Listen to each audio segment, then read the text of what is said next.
నేటి నుంచి parliament budget సమావేశాలు, సభ్యులకు కీలక మార్గదర్శకాలు జారీ చేసిన రాజ్యసభ సెక్రటేరియట్. ఢిల్లీ వేదికగా ప్రపంచ వారసత్వ కమిటీ సమావేశాలు. ప్రధాని చేతుల మీదుగా ప్రారంభం. 150కి పైగా దేశాల నుంచి 2000 మంది ప్రతినిధులు హాజరు. రక్షణ మంత్రి రాజ్నాథ్ అధ్యక్షతన అఖిలపక్ష సమావేశం. ప్రతిపక్ష సభ్యుల్లో నుంచి డిప్యూటీ స్పీకర్ను ఎంపిక చేయాలన్న కాంగ్రెస్. వైభవంగా సికింద్రాబాద్, ఉజ్జయిని మహంకాళి బోనాలు. వేలాదిగా తరలివచ్చిన భక్తులు. మొక్కులు చెల్లించుకుంటున్న రాజకీయ ప్రముఖులు.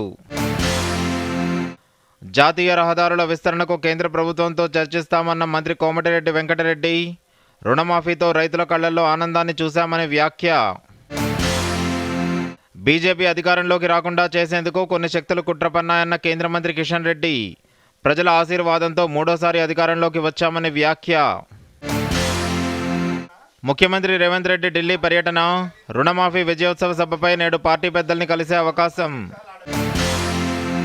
తెలంగాణలో పెట్టుబడులకు ముందుకొచ్చిన బాల్ బెవరేజ్ ప్యాకేజింగ్ సంస్థ. మంత్రి శ్రీధర్ బాబుతో ప్రతినిధుల భేటీ. పలు అంశాలపై చర్చ. నీటిపారుదల అభివృద్ధి సంస్థ చైర్మన్గా మూవా విజయబాబు బాధ్యతల స్వీకరణ. అభినందించిన మంత్రి పొంగులేటి శ్రీనివాసరెడ్డి.